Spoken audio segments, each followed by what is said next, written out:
We're in the Gemara towards the bottom of Daf Tes Vav Amud Beis, last word on the line where it says I hochi. So the Gemara here had two pshatim in the Mishnah. We have the Chiddush of Rab Meir that you could burn truma, which is tahor chametz, together with truma, which is tamei chametz, on Erev Pesach. The two opinions were, where did Rab Meir learn this out from? One opinion is he learned it out from Rab Chanina's Gana Kainim and Rab Akiva. And how did he learn it out from them? Because the pshat and what Rab Chanina said was, he was also speaking about burning truma, which was tamei minatayra, and truma, which was tahir minatayra, and only tamei midrabanan. And he said you can burn the two together. The same thing also with chametz. If it's in the time where it's only asim midrabanan, even though it's only asim midrabanan, you can burn it together with the truma, which is tamei. Okay, so that's one opinion. Another opinion over here in the Gemara was that he learned it out from Rabbi Yeshua. Rabbi Yeshua said when you had a barrel of truma and it was dripping down into a place of chulun and it's going to become tamei, because it's eventually going to become tamei, you're allowed to be metamed biyadayin, because it's anyways going to become tamei. The same thing over here, the chametz out of Pesach, which is in a time where it's anyways going to become asr, so therefore you're allowed to already burn it and make it tamei, because it's anyways in a time that it's going to become asr. So now the Gemara is going to focus on the first pshat that I just mentioned and explain what the argument between Rab Meir and Rab Yosi was. Rab Yosi argued with Rab Meir about this, and the lashon of the Mishnah that it says after Rab Meir says his opinion. I hachi, fragt the Gemara, mai maida. What's the meaning of the Mishnah when it says maida? Before we come to Rab Yosi, but the Gemara asks in the Mishnah, it brings the machlokes of Rab Meir and Rab Yosi, and then it says Rab Eliezer and Rab Yeshua are maida that you have to burn the truma tmeya separately and the truma tahira separately. But according to this pshat, where does the maida come in here? Who was ever speaking about Rab Yeshua? The other pshat said Rab Meir learned from Rab Yeshua. So then it says no. Rab Yosi is saying Rab Yeshua's maida that you can't burn them together.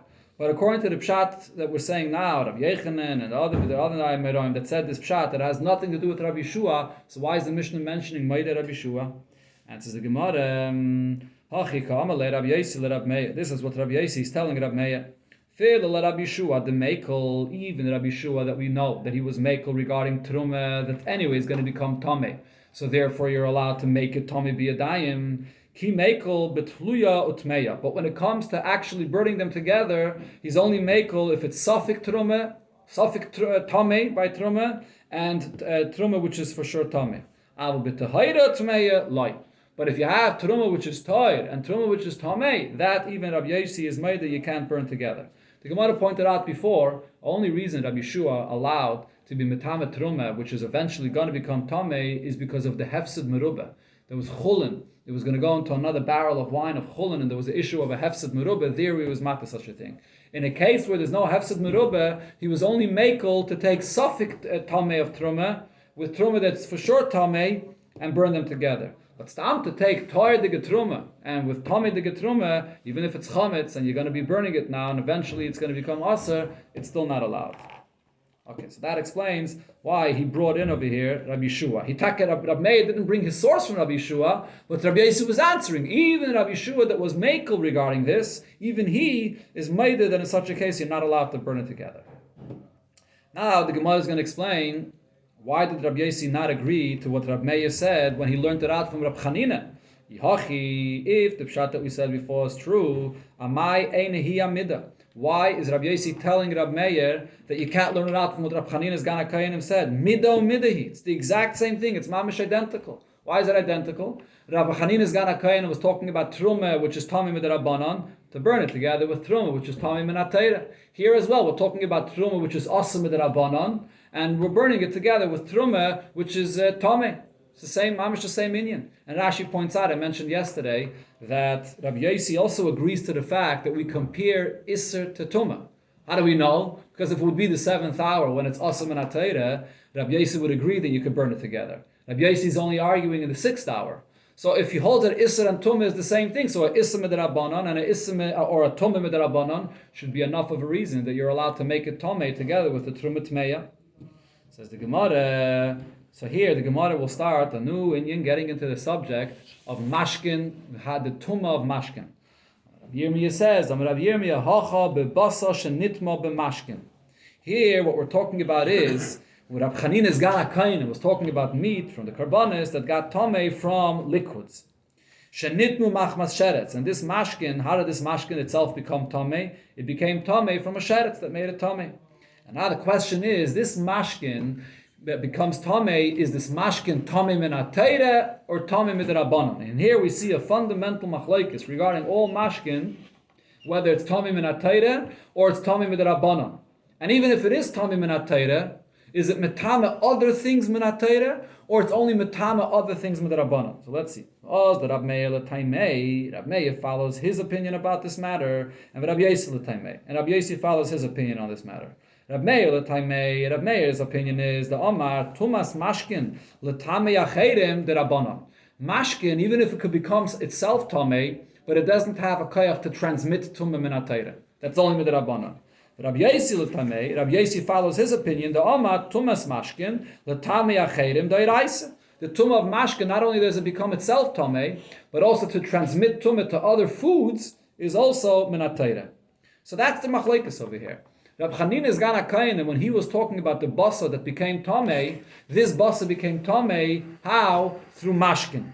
And the question is, was it tamei min atayre or tamei min rabbanon? Rab Meir learned it was only tamei min rabbanon, and you're burning it together with other basa that was tamei min atayre. So therefore, this is a perfect source for the idea that you could burn chametz, which is asa min rabbanon, together with truma tmeya. Rab Yossi held no. Rab Chanina's Gan HaKayin was talking about a basa that became tamei through the mashkin, but the mashkin is metame min atayre. So that basa was already tamei min atayre. So you can't learn out anything from there regarding the chametz, which is only asa min rabbanon. And here the Gemara brings the source where you find this machlokes, and the next hemshech of the Gemara here for a while is going to be all about this subject of the mashkin. So we learned in the Braise, Rab Yossi l'taimei, the Omar, tumas mashkin l'tamachem deraisa. The Tanya, we learned in the Braise. Sofik mashkin litame. You have a case of sofik mashkin. So regarding being tame itself, in other words, you have a case where there's a sofik if somebody touched this mashkin or not. There's a machlokes here of Rashi and Tosfos exactly what the case is of how there's a sofik regarding this mashkin. But either way, the point is you have mashkin and there's a sofik if it became tame or not. So li tame, to be tame itself, tame, it is tame. And the reason is because this is a suffix min atayre, and it's also in a reshus hayachid, and the klal is the suffix tumah in reshus hayachid, it's tameh. So therefore, for itself, it's going to be tameh. The tameh acherim. If you have mashkin, and now your suffix is whether this mashkin touched something else. That's how Rashi explains here the pshat over here. So you had whatever way the mashkin that you had, you have a doubt whether this mashkin came in contact with something else. That's your suffix. So over here, toher. This kind of suffix will be toher. Why? Because it's a suffix midrabanan. Minatayre, mashkin is not metame anything else. So this suffix is a suffix midrabanan, and therefore it's toher. Divrei Rab Meir. So here you see Rab Meir's shitta that mashkin to be tami for itself is tami minatayre, but to be metame other things is only tami midrabanan. This whole thing is based on a pasuk, which the Gemara is going to quote soon, where the pasuk says, and then it says in the pasuk, "V'chol mashka she yishase b'chol keli yitma." It's if you see, look here at the side of this Gemara, some Gemaras it has the pasuk over here in Ois Beis. So b'chol mashka she yishase b'chol kli yitma. So it clearly says that mashka yitma becomes tameh. So Rab Meir learns from that pasuk you see yitma that the mashke itself becomes tameh, but it's not tameh to be metama others. Rabbi Elazar also followed like Rab Meir's opinion. Rabbi Yehuda says no, l'koil tameh. The mashkin is tameh for itself, and it also makes other things tameh. He reads the pasuk that I just mentioned, not yitma but yitame. You read it yitame that the mashkin could be metama other things. Yossi, Rab Shimon Oimrem, they say lo'oichlin tmeyin. The mashkin is tummy for itself, and also tummy to be metama other things. When it's food, the mashkin minatayre can be metama foods. L'kelim tahirin, but to be metama kelim, that mashkin can't be metama minatayre. And this is also learned out from Sukkim. We'll see later over here in the Pedic where we learn this out from, why we make this distinction between kelim and oichlin. So over here you see Rabbi Yossi's opinion that to be metama others, it's metama minatayre. It's metama oichlin minatayre. And that was the way Rabbi Yossi understood our Mishnah, that we're talking about the truma that became tami, or the basar actually. The basar of the karbanis that became tami from mashkin, and it's tami minatayre. Now the Gemara focuses in on one detail that it said in this braise, that Rabbi Elazar agreed to Rab Meir. that the mashkin itself is Tommy Minat Torah, but it can't be Metama other things Minat Torah. Fragt the Gemara, V'savar Rabbi Elazar mashkin islu tumah ba'ilam. Does Rabbi Elazar b'chlal hold that mashkin becomes tumah at all Minat Torah? Does any tumah that it has, not even for others, for itself, does mashkin b'chlal become tumah Minat Torah? Tanya, we learned in the Braise, Rabbi Elazar Omer, ein tumah l'mashkin kol ikke. There's no tumah Minat Torah for mashkin at all. And I'll prove it to you. Teida, Sharei Heyid, Yosef ben Yezer, Ish Tzreida. Yosef ben Yezer testified about two halachas. One was al ayil kamza. It's a kind of grasshopper, dochin, that this grasshopper is tahir and it's kosher to eat. Another thing he said was al mashkin, beis mitbachaya, and that the liquids that are found in the slaughterhouse, in the Beis Hamikdash, dochin, that it's tahir, that it doesn't make the karbanis tamei. And the reason is because there's no iser of mashkin. There's no tumah that is for mashkin Minat Torah b'chlal. So you see that Rabbi Elazar holds there is b'chlal no tumah of mashkin, and the whole tumah that we have for mashkin is all exedim midrabanan. And therefore, in the Beis Hamikdash, the Chachamim didn't want that the kachim should become tamei, so they didn't apply their exedim in the Beis Hamikdash. If it would have been tamei Minat Torah, the Chachamim couldn't suspend this tumah in the Beis Hamikdash. But it's only tamei midrabanan. So in the Beis Hamikdash, they didn't apply this exedim of theirs. So we see where Rabbi Elazar doesn't agree to Rabbi Meir. And says the Gemara, and the Gemara explains, Ha niche l'Shmuel. It would be understood according to Shmuel, the Omar. What is Shmuel's opinion about this? Dochem elatame tumas acherim. When he brought over here, when he quoted from Yosef ben Yezer, Ish Tzreida, what he was saying is that the mashkin that are there in the Beis Hamikdash, they're tahir, they can't be metama other things. If it touches the karbanis, the basar, or whatever it is, it won't be metama anything else. But tumas abel, tumas atzman, yesh lehen. But the mashkin are tummy for itself. So shapir. So then it fits perfectly. Rabbi Elazar is saying exactly what Rav Meir said, that mashkin is tummy for itself, and it's not tummy to be metama other things, Minat Torah. But according to Rav that says that the mashkin is completely tar. Minat Torah, there's no tum of mashkin. So how are we saying that Rabbi Elazar agreed to Rav Meir? Says the Gemara, we're going to have to say according to Rav, he only agrees to Rav Meir on one point. The fact that mashkin is not metame other things Minat Torah. And that Rab Meir held as well. And he disagrees with Rab Meir that says that the mashkin is tummy for itself Minat Torah. And Rabbi Elazar holds no, that the mashkin is not even tummy for itself Minat Torah either. So he only agrees to Rab Meir on one point. But that's not what Rabbi Elazar said. For Hakedvarav Kama, the lashon that it says here in the Braise, the second line from the top, Rabbi Elazar Oime Kedvarav. He agrees to Rab Meir. What does Kedvarav mean? It uses a plural term, the nefishi, the both points that Rab Meir said, that mashkin is tummy for itself Minat Torah, and that it's tired to be mitam others. He agrees to both points. Another question is, the Mishnah uses the term v'chein hoy Rabbi Elazar. Rabbi Elazar said the same thing as Rab Meir. So how could you say that he only agrees to him on one point? Kashya. So this is something that remains a question according to Rav. There is a question that Achrayim ask based on this Gemara in connection to the Nes Chanukah. The Nes of Chanukah when it to the Shemen that was Tommy in the Beis Hamikdash. The whole miracle was that they were able to find the oil that was tired and it burned for 8 days. According to what it says over here, Mashkin bebeis mitbachaya. When you have liquids, so liquids b'chlal becomes Tommy midrabanan, but in the Beis Hamikdash, Chachamim didn't apply the Gzeira. So any mashkin in the Shemen that the Yevonim were metame the Beis Hamikdash never became Tamei B'chlal, because it's in the slaughterhouse and the place in the Beis Hamikdash. So why did the B'chlal need a miracle to have fine Shemen Toyer? It's a famous question Achrayim ask, and it's negay more to, we'll see it in the continuation on the tomorrow's over there in the Gemara Daf Yud Zayin.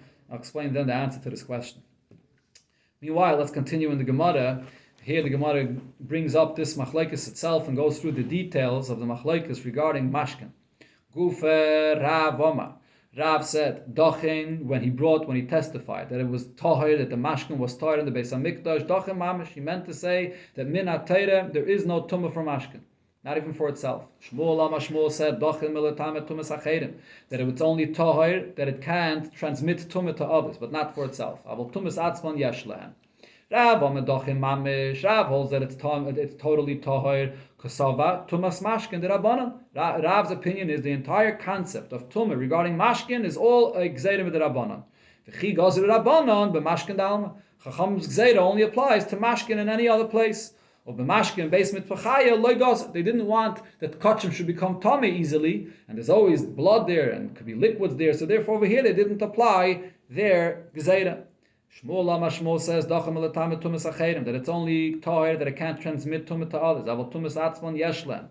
The tumah for itself it does have. Kesava he holds tumas mashkin atzmon da'iraisa. That the tumah of mashkin for itself is minatayra.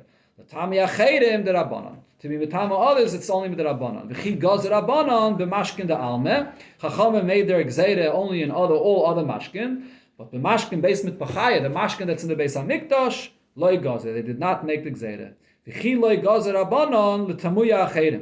Chachamim were not geyser only regarding being mitama others. The tumah of their own for themselves, that it has even minatayra. That's Shmuel's opinion. As I mentioned before, they're arguing about the lashon of the pasuk yitma yitame.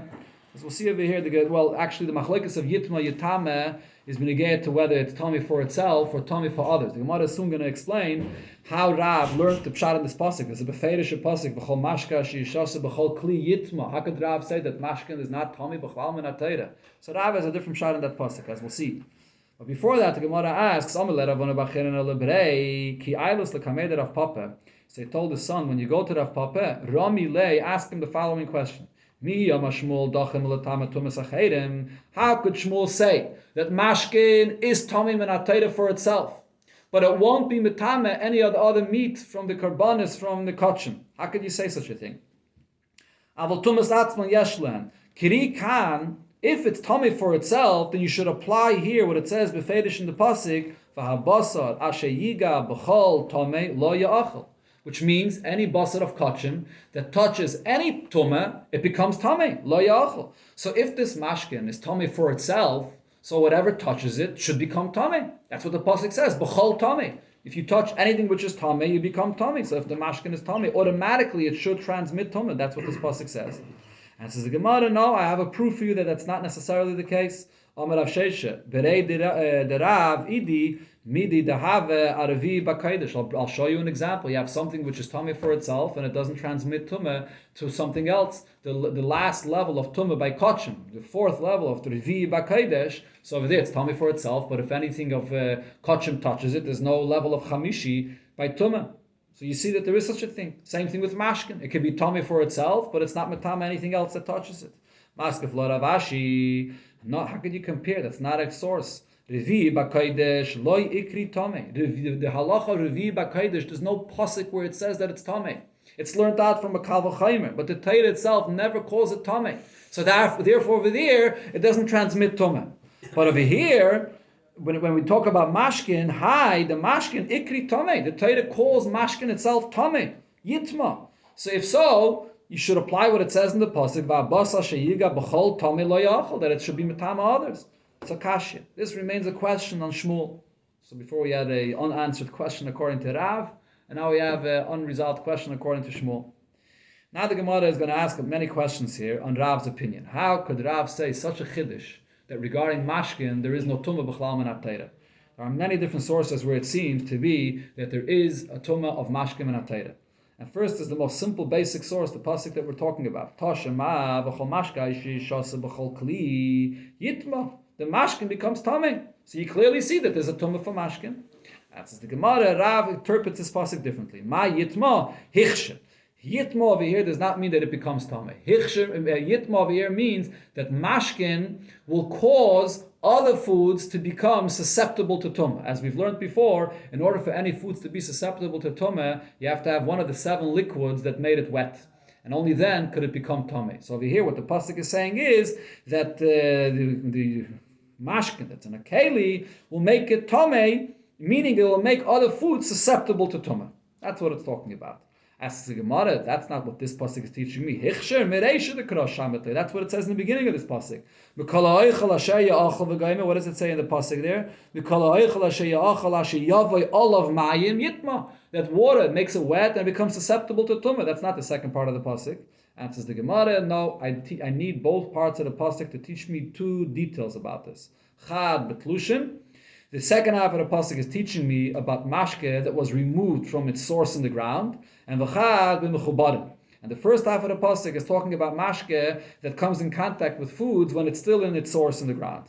Why do I need two psukim? What difference does it make if it's in the source in the ground or not? Utzrichi, I need both of them.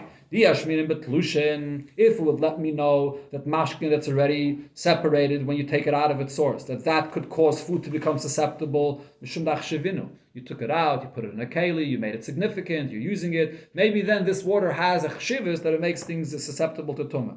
Aval, maybe if it's still in its source in the ground, it doesn't have that same attention, that same chshivus, so therefore it does not make food susceptible to tumah. On the other hand, I would say the opposite as well. There's a svara to say that if it would only say mechubaran when it's still in its source, because it's in its source where it always is, maybe that's more of a chshivus, more of a significance that it's in its place. But when you separated it, you took it away from its source, maybe there that mashkin does not have the same chshivus to make food susceptible to tumah. So I need two psukim to teach me that mashkin makes food susceptible to tumah. That's the pshat and the pasuk according to Rav. Another pasuk, Toshima, the pasuk says, Achmayan, or Boyer, Mikveh Mayim. Only when it's lushin. Only when I know both Plushin and Mechubarim. The Chiddush is there's two parts of the pasuk, and the pasuk is teaching you both Plushin and Mechubarim that it makes things susceptible to Tumah. That's how we paskin. We'll see, the Gemara is going to talk about this moon. Right. Mayim, the Wasser. Toshima, there's another brayso that says, another pasuk actually. Ach mayan u'boer mikveh mayim yiyatoir. That's a wellspring or a mikveh of water from rainwater. That is toher. So now the Gemara understands the pshat of this pasuk that it's telling you that this water, which is in its source in a spring or in a mikveh water, that's toher. But other water, which is not in its source in the spring or in a mikveh, that water becomes tameh. So I see that mashkin does become tameh. Says the Gemara, no, that's not the meaning of this pasuk. Ma yeh tahor. When it says there, it'll be tahor, it's not talking about the water itself. It's talking about mitum osai, a person that comes to toivel in a mikveh. And the pasuk's telling you, you toivel in a mikveh, you become tahor from your tumah. But it's not talking about the status of the water itself. The Gemara, going back to the point that we mentioned before, that when it comes to water, whether water is in its source in the ground, it makes food susceptible to tumah. Whether the water was separated from its source, it also makes the food susceptible to tumah. Is this true? But lushin, water, once it's separated from its source, machshirin, does it make it susceptible? Does it make food susceptible to tumah? And that is minatayre, midrabanan, for sure, even if it's lushin, it makes the food susceptible to tumah. The question is, but is it true even minatayre? Mashkin based mit machayim. The mashkin that's in the slaughterhouse in the Beis Hamikdash, ledayin sheheim dacham. Not only are they tahor, as we mentioned before, ela she'ein machshirin. They don't even make the other things that it comes in contact with susceptible to tumah. Why not? Because it became separated from its source. And this is, by the way, this is only a concept in negayah to water. In negayah to the other 7 mashkin or the other 6 mashkin, this doesn't apply. Only by the water, the Gemara here now has a svara to say that only if it has the significance that it's in its source, then it makes other things susceptible to tumah. But not if it's separated from its source, like we see over here in the Beis Hamikdash. Says the Gemara, no, from there it's not a raya. Tirgema al dam. That's referring specifically to blood, which is also one of the 7 mashkin. We learn out regarding blood as follows: that the blood of kochim, specifically the blood of kochim, is not machshir anything for becoming tameh. Why? The blood by kochim does not make things susceptible to tumah, because the pasuk says regarding blood, when it compares it to water, you're not allowed to eat the blood, you have to spill it on the ground like water. And therefore we say as follows. Why does it say spill it on the ground like water? Any blood that you spill on the ground like water, that's a kind of blood that will make things susceptible to tumah. But if it's blood that you don't spill on the floor like water, that ain't a machshir. Doesn't make other things susceptible to water. What is this? This refers to the blood that's by the karbanis, that you have to be makabel and a keli and do the zrik on it. So the dam in the Beis Hamikdash is not the regular dam. Over there it's different, and that's why it's not machshir for tumah. But you can't bring any raya over there, but you get to mayim, which are tlushim. Ask if Rav Shmuel Barami. Rav Shmuel Barami asked on this, Haridam hatamtzis. The blood, which is called dam hatamtzis. The word tamtzis means you squeeze it out. The Gemara is going to explain that there are 2 different bloods that come out of the animal when you shecht it. There's the blood which is called dam hanefesh. When you shecht the animal and the blood comes out, as that blood comes out is when the life of the animal comes out with it. That's the blood that comes out in the beginning, and that's the blood that you have to be makabel in a keli and do the zrika with it. And then there's the dam hatamtzis after the animal is dead already. There's the blood that you can continue squeezing out. That blood is not dam hanefesh, and you don't do the zrika with that b'chlal. So the dam hatamtzis, the nishbach kamayim, you can't do the zrika of the carbon with it. And Rashi brings the pasuk, you learn out that it has to be dafka the dam hanefesh. That's what's sprinkled on the mizbeach. So that blood is nishbach kamayim. It is like water. Ve'ena machsher. And it still does not make anything susceptible to tumah. So I see it has nothing to do with the fact that it's not nishbach kamayim. And so the Gemara Rab Zeire says, Rab Zeire, Hanach ledam hatamtzis. Dam hatamtzis, this blood that you squeeze out later, that has a different completely status. It's not similar to the dam hanefesh. Da afilu b'chulin nami lemachsher. Even with the Rabbanon, even regarding chulin, there's no issue that it doesn't make anything susceptible to tumah. And Kibla Minei Rav Shmuel Barami. Rav Shmuel Barami accepted this answer, and the Gemara brings the source for this, where we see that the Dam HaTamtzis is in a different level. It's not the same like the regular blood that comes out when the animal is dying. Don't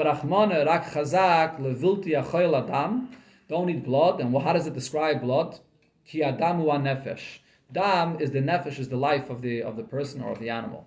Dam sha nefesh yaitzeboy kari dam. That blood that comes out, and that's when the animal is dying, that is the dam that is like mashkin, like water that makes things susceptible to tumah. Dam sha nefesh yaitzeboy kari dam. Dam sha ena nefesh yaitzeboy ena kari dam. But the dam that's squeezed out later, that's a different status of dam, and over there, that's not part of the Zayin mashkin regarding this halacha to make things susceptible to tumah. Not only the Beis Hamikdash, even with the Rabbanan, even for chulin, that's a different kind of a dam. So that there's no question from that at all. Okay, the Gemara now comes back to Rav's opinion. What did Rav say? There's no tumah of mashkin min ha-Torah. So the Gemara here brings a few questions on this from different places where we see clearly that there is a tumah even regarding mashkin. Tashamat says in a Braisa, dam shenitma, the blood of a carbon that became tameh. V'zarka b'sheigig, and he used it and he did the zrika with it even after it was tameh. It was done b'sheigig. Hurtza, so it's mechaper. B'mezid, if he sprinkled it b'mezid, loy hurtza, then it's not mechaper. So Rashi here explains, and we'll see in the continuation of the Gemara, this is all based on an interesting concept, which is the tzitz. The tzitz was meratza for all karbanis, meaning if you had blood that became, or parts of the karbanis that became tameh in the Beis Hamikdash, so even though milchatchila, if it becomes tameh, you can't sprinkle it, and you can't bring the carbon that's tameh this way. But b'diavad, if you did, once you sprinkle it, the tzitz is meratza that the carbon should be accepted. But so here, the dam became tameh, and they did the aveda with it. So this Braisa is saying that there's a distinction if it was done b'mezid or it was done b'sheigig, and Rashi explains the only difference is regarding the ability of the kayanim to eat from the meat of these karbanos. Regarding the etzem carbon itself, that it was mechaper for the owner that brought the carbon, the tzitz was meratza and the carbon is accepted. But the point that the Gemara is bringing from this is very simple. I see right up here that dam becomes tameh, even though it's mashkin. How does it become tameh according to Rav? Answers the Gemara midrabanan. Min ha-Torah there's no tameh. It only becomes tameh midrabanan. Udiloi k'Rab Yossi ben Yezer ish tzreida, or Rabbi Yosef. Not like what we said before, that Rabbi Yosef testified that there's a gzeirim midrabanan on mashkin, and Chacham did not apply their gzeirim in the Beis Hamikdash. This Braisa holds that it's tameh midrabanan, and they did apply it in the Beis Hamikdash as well. So it's not a contradiction to Rav's opinion that min ha-Torah there's no tumah. Tashama, another case, also talking about the same subject. Alma tzitz meratza. What does the tzitz come and make the carbon accepted? Aladam, valabosa, valachelev, shenitma. You have any parts of the carbonis that became tomei, bein b'sheigig, bein b'mezid, bein b'ainis, bein b'rotzen, bein b'yachid, bein b'tzibur. In any of these scenarios that it became tomei, the dam is meratza. So now, in this Braisa, it seems to say different than in the previous Braisa. Before it made a distinction between Shegig and Mezid. Here it's saying that Shegig and Mezid is the same. Rashi says, later in the Masechta, the Gemara talks about this. Another thing Rashi points out, it says over here, Mezid and Rotzen, Mezid and Rotzen, Rashi says is the exact same thing. Shegig and Einis is not the same thing. Shegig is when you do something inadvertently, or you didn't know, made a mistake about something. And Einis is when you're doing something by force. Mezid and Rotzen is the same thing. It only says the lashon of Mezid and Rotzen because it says Shegig, so it says Mezid, it says Einis, it says Rotzen. But the point is that over here I see again that the dam could become tameh, even though it's liquids. The Gemara gives the same answer, midrabanan. That's only midrabanan. Uduloi ki Yosef and Ye'ezer ish tzreida, not like he said that because it's only midrabanan, they didn't apply it in the Beis Hamikdash. This Braisa holds that they did apply the tumah of mashkin in the Beis Hamikdash. Tashema, another case in the same thing, same subject. V'nosa, here's the source where the Braisa explains this Inyan. V'nosa Adanes Avena Kotchem, that Adam wears the tzitz, and this forgives for an aveda by Kotchem. What are we talking about?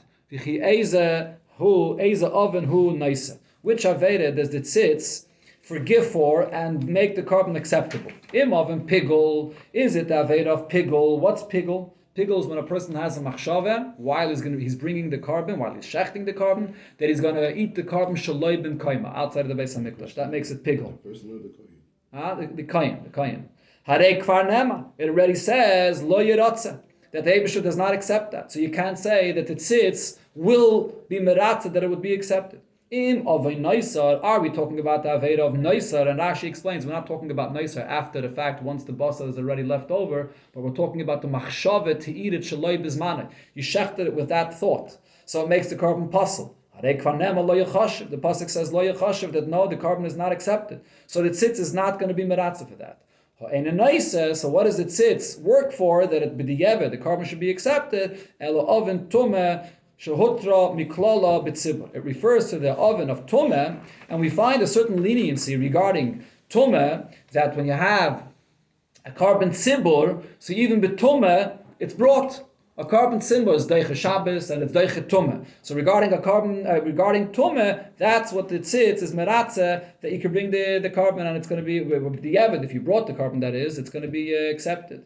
So my love, don't you think that this concept that the tzitz is meratze, regarding what is it referring to? Tumah's dam, that the dam became tomei. The dam becomes tomei. That's the main thing, the main part of the carbon, where you sprinkle it on the mizbeach to be meratze, and that's what the tzitz works for, that it should be accepted. So again, I see that the dam, the mashkin of the dam, becomes tomei even in the Beis Hamikdash, not like Rav. That's the Gemara. Omar Rav, a Papa, says Rav Papa, no, loy tumas kamotzim. It's not referring to the dam. It's referring to the kaimetz of a carbon mincha, which you take off a part and you put it on the mizbeach, which is similar to the dam. Just like the dam is for the karbonis, for the behemoths, you have the kmitza that's done also for the carbon mincha. And if that became tomei, the tzitz will be meratze. That's what it's referring to. Rashi here says, for the same price, the Gemara could have answered that it's referring also to basar and other things that the tzitz is meratze for, not for the dam, which is mashkin. But Rashi explains that there's other opinions that pshat wouldn't fit with, therefore the Gemara gives this answer.